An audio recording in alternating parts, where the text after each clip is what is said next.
During a House of Commons debate on winter fuel payments, Priti Patel calls out Racheal Reeves and the Labour Party for shoveling money into the pockets of its union paymasters.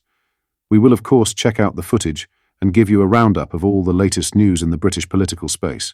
Before we check out the clip, as always, please do hit the like button and subscribe to Parliament Watch to keep up to date with all things British politics.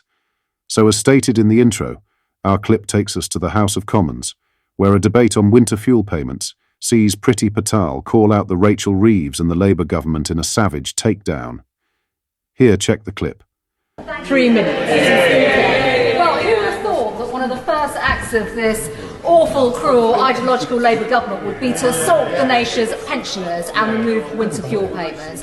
And I think let's be quite candid, Madam Deputy Speaker. We are now seeing the nation's pensioners fall victim to what is an ideological decision, Labour's betrayal, while they've literally succumbed to their union paymasters through the gross amounts of public spending that they are shoveling in the pockets of many of their paymasters. It's quite interesting. I've got a time limit, you've just spoken. It is quite interesting that there's been so little transparency around the finances and the fiscal choices that this government has chosen to make. No impact assessment, for example. No honesty around the cost of all of this to the exchequer in the long run. Nothing around the administration of the Household Support Fund. And so I would actually like to ask the front bench, Labour ministers, about how they have literally made this spurious claim that they had no choice in this decision, when, bear in mind, a member of their government claimed a couple of weeks ago that they'd been run on the pound without this decision, which is just extraordinary and speaks to the fiscal ineptitude of this government. So desperate are they to justify this brutal cut. What are your thoughts on this? Let me know in the comments. It's been a big day for Labour. Lord Ali is under investigation. Starmer's handed back £6,000 worth of freebies. And now it turns out that Angela Rayner's Ibiza DJ booth rave-up was a freebie as well. Oh, and substitute geography teacher David Lammy told Lebanese people to go back home. To Israel. Mastermind. And now the eco-fanatic energy minister, Red Ed Miliband, has basically admitted that his lunatic net zero agenda could leave us all shivering in the dark due to blackouts. Here's Mr. Miliband praising the closure of our last coal-fired power plant. Last night was a historic moment for Britain's energy system because after 142 years, the last coal-fired power plant at Racheal shut down, and I want to pay tribute to the workers there. He thinks it's a good thing. Well, today, the man described by Robert Jenrick as Wallace, without the grommet, has announced giant metal flywheels could be installed, because the removal of coal from our system could cause blackouts. Can you guess who's making these giant metal flywheels? A Norwegian company.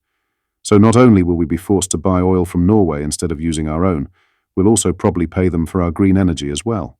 Fantastic. Ed Miliband has promised his big green revolution will lead to more jobs, thousands of them to be precise. Here he is saying it as well. We want to work with companies like Rolls-Royce to have these good jobs at good wages that people in your constituency really want to see. Well, the North Sea oil ban is set to cost thousands of jobs, and the closure of the Port Talbot plant is costing between 2,500 and 4,000 jobs. So he's made loads of people unemployed, and the green jobs he's told them to get don't exist. Another thing Miliband bangs on about is your energy bills. Here he is with his big plan to save you money. Can you imagine celebrating that energy bills are over £400 higher than they were before the crisis began?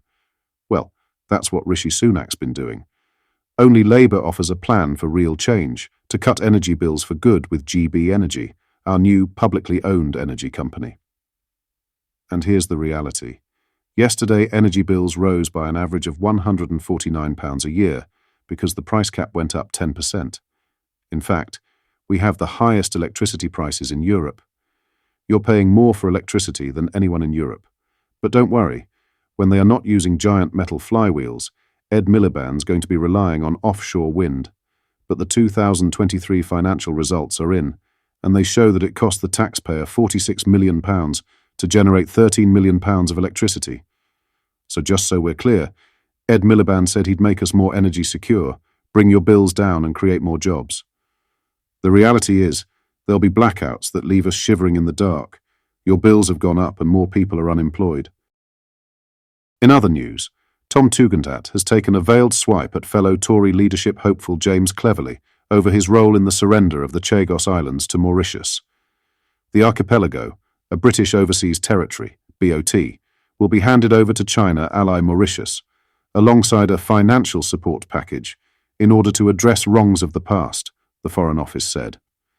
Britain will cede sovereignty over the Chagos archipelago, including Diego Garcia, which plays host to a joint UK-US military base, but it will retain the facility on a 99-year lease. The surrender has sparked fears over fellow bots, the Falkland Islands and Gibraltar, though on the latter, GB News understands that officials are steering clear of the issue and are confident in the UK government's ability to deliver on the will of the rock, regardless of how Spain might view the Chagos debacle. While in the Falklands, Governor Alison Blake issued a similar statement of confidence on Thursday afternoon, lauding how Britain's unwavering commitment to defend UK sovereignty remains undiminished. But former Tory MP and Deputy Chairman Brendan Clark-Smith wasn't so sure, saying, "Beijing will be delighted. Next it will be Gibraltar or the Falklands. This is not a serious government, or a government that acts in the interests of the UK and its allies." Cleverly had lashed out at Labour when the news came to light, saying, weak. Labour lied to get into office, said they'd be whiter than white, said they wouldn't put up taxes, said they'd stand up to the EU, said that they'd be patriotic. All lies. But Tugendhat was quick to lay the blame with the Liz Truss cabinet, in which Cleverly had served as Foreign Secretary. Responding to the news that sovereignty of the Chagos Islands will be handed to Mauritius, Shadow Security Minister Tom Tugendhat said, "This deal not only threatens our security, but also undermines our allies, opening the possibility of China gaining a military foothold in the Indian Ocean." Initiated during Liz Truss's premiership, these negotiations should never have started, as the International Court of Justice had no jurisdiction to challenge the UK's sovereignty, and its advisory opinion is non-binding under international law. It compromises both our national security and the stability of the region. Lord Cameron rightly intervened and stopped these negotiations, but Labour's total failure of leadership and strategic vision has left our Indian Ocean allies vulnerable. With just days remaining until the Conservative leadership contest whittles down its 4 candidates to 2, Cleverly's rival camps seized on the chance to question his, and Labour's, commitment on British sovereignty, not least with Gibraltar and the Falkland Islands in mind. One Tugendhat campaign source said, Labour's decision to push forward the deal negotiated by James Cleverly to give up the Chagos Islands has raised questions about the government's commitment to the Falkland Islands. The Falkland Islands are British. No debate. Full stop. Tom won't trade away sovereignty. What are your thoughts on what we discussed in today's video? Let me know down in the comments. Please hit the like and subscribe button, and I'll see you all next time.